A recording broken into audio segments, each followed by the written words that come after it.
ساعتين ويفتح السوق. تعالى كده الخص لك اسعار الدهب الاسبوع اللي فات وايه اللي مستنيينه الاسبوع ده. فتحنا الاسبوع اللي فات يوم الاثنين 5 يناير عند 4356 دولار للأونصة، وقفلنا يوم الجمعة 9 يناير عند 4510 دولار للأونصة. معنى كده ان احنا قفلنا او حققنا زيادة الاسبوع اللي فات بمقدار 154 دولار.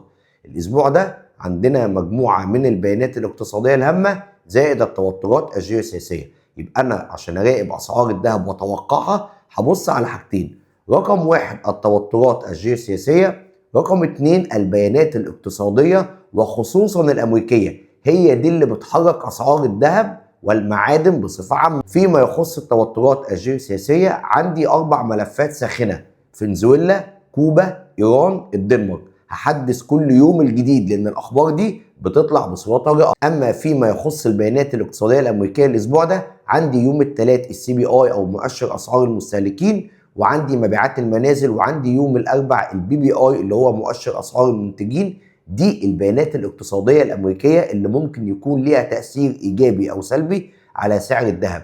اما فيما يخص التحليل الفني اراجع معاك المستويات السعريه. عندي 4550 منطقه مقاومه المفروض رايح يختبرها، ودي كانت اعلى قمه جابها يوم الاثنين 29 ديسمبر، ولو نجح في اختراقها هبص على 4600 ثم 4650. وعندي منطقه ارتكاز 4500 وعندي منطقه دعم 4450.